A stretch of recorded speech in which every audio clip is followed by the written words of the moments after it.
أعزائي المتابعين، جايبة لكم فيلم من 71 سنة اسمه حب في الظلام، بطولة فاتن حمامة، عماد حمدي، وفريد شوقي.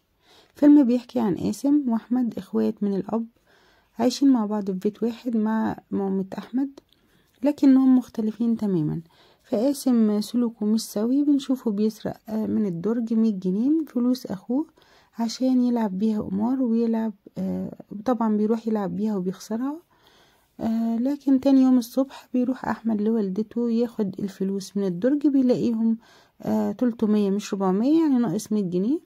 فبيتهم قاسم، لكن والدته عشان يعني مش عايزة علاقة تسوء بينهم بتقوله انها اكيد وقعت وهي هتدور له عليها. وبتقوله مش معقول اخوك قاسم يعمل كده، لانه عارف ان الفلوس دي ضرورية جدا لتجهيز المكتب اللي بيصرف على البيت. فبيمشي احمد بتحاول طبعا والدته تتصرف، فبتروح لأم جابر، دي ست مرابية بتسلف بالربا يعني، وبترهن دهب وكده. فبتروح لها بالدهب بتاعها عشان ترهنه عندها وتاخد منها 100 جنيه تديها لأحمد يحل بيها أزمته.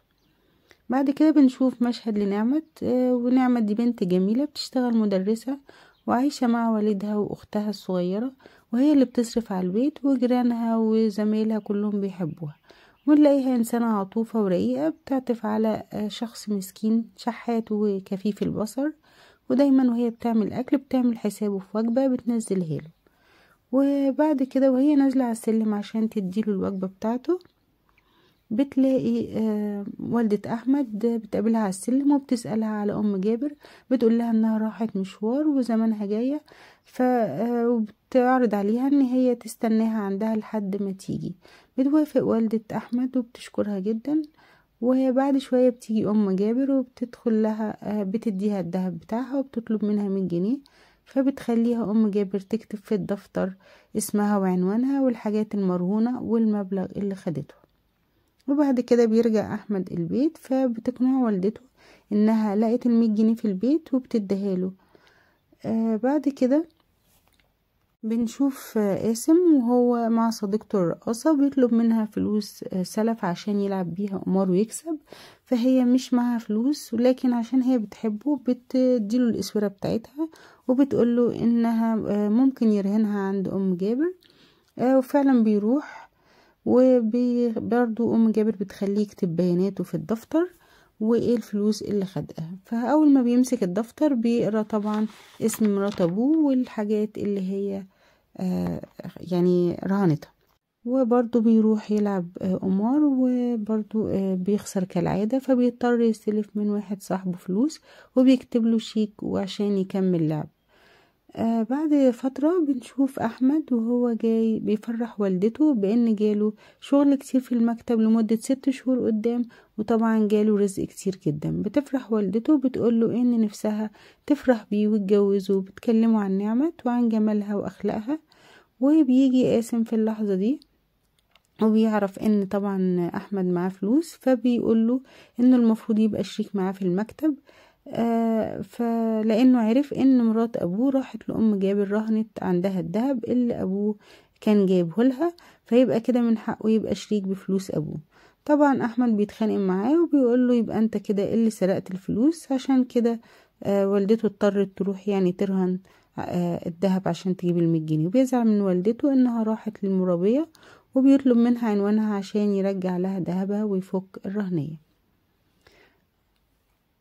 بعد كده بيروح قاسم للكباريه يشرب خمرة، بنلاقي صاحبه جاي يهدده بانه هيبلغ عنه البوليس لو ما رجعلوش فلوسه، لانه فعلا راح البنك ولقى ان مفيش الشيك من غير رصيد.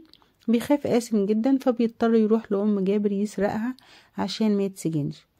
وفي نفس الوقت بنلاقي ان احمد برضو رايح لأم جابر عشان يفك رهنية والدته. فبيقابل نعمة على السلم وهي نازلة بالأكل للشحات، وبيدخل لأم جابر يديها الفلوس ويطلب منها الذهب. بتدخل تجيبهوله، لكن بتشوف قاسم وهو بيسرق الذهب. طبعا هو دخل من الشباك، فأول ما بتشوفه بتحاول تصرخ، لكن بيكتم نفسها وبيقتلها بالسكينة وبيهرب من الشباك زي ما جه. وهو نازل بيخبط في الشحات، بيوقع له طبق الأكل على الأرض وبتقع منه اسورة. بعد كده بنلاقي ام جابر بتحاول تستنجد باحمد وبتقوله الحقني. بيجري عليها احمد عشان ينقذها، لكن بيلاقيها خلاص بتطلع في الروح وبتموت. وبتشوفه نعمة من الشباك بتاعها، فبتفتكر انه هو القاتل، فبتجري من الباب طبعا عشان تمسكه وما يهربش، فبيزقها عشان تبعد عنه. بتقع من على السور وبتروح المستشفى في حالة خطر، وللأسف بتفقد بصرها. بعد كده بنشوف البوليس في مكان الجريمة بيسأل الناس، وبيسأل الشحات، فالشحات بيقوله انه شاف المجرم ويقدر يتعرف عليه. بيفهم الضابط انه بيشوف، فبيواجهه، فبيعترف الشحات انه بيشوف، لكن بيعمل كده عشان يعني يكسب عطف الناس. فبيضحك الضابط وبيطمنه انه مش هيحبسه بتهمة التسول، في سبيل انه يساعده ويدله على المجرم. بعد كده بنشوف قاسم وهو في البيت بيخبي الذهب في عمود السرير، وبياخد الفلوس عشان يدي لصاحبه فلوسه ويصرف الباقي في الكباريه.